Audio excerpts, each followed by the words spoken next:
Барлығына сәлем достар. Бүгін біз физикада мына есепті қарастыратын боламыз. Бұл жерде екі дененің қозғалыс теңдеулері берілген және олардың кездесетін орны мен уақытын сұраған. Ең алдымен, егер осындай кездесетін уақытын мен орнын сұраса, біз екі теңдеуді бір-біріне теңестіруіміз қажет.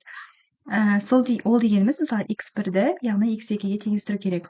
x1-дің орнына бізде 10t плюс 0,4t квадрат тең минус 6t плюс 2t квадрат. Осыдан кейін бізде қарапайым теңдеу шығады. Бірінші t квадратты бір жаққа, ал t-ларды екінші жаққа жинаймыз. 0,4t квадрат минус 2t квадрат тең минус 6t минус 10t.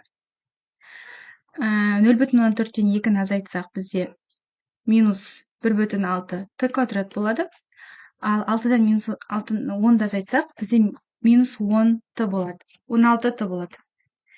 Осы кезде бізде t-ның мәні 10 секунд шығады.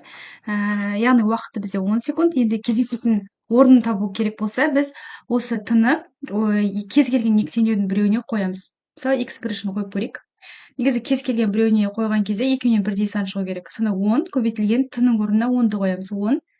10 плюс 0,14 көбейтілген 10-ның квадраты. Сонда тең 100 плюс 40. 140 метр. 140 метр шығады. Енді x2 үшін де тексеріп көрейік. Негізі біреуіне қойсақ жеткілікті. Минус 6 көбейтілген 10 плюс 2 көбейтілген 10-ның квадраты. Сонда минус 60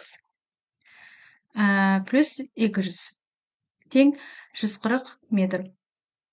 Бізде есептің жауабы 140 метр және 10 секунд. Бұл бізде А жауабында тұр.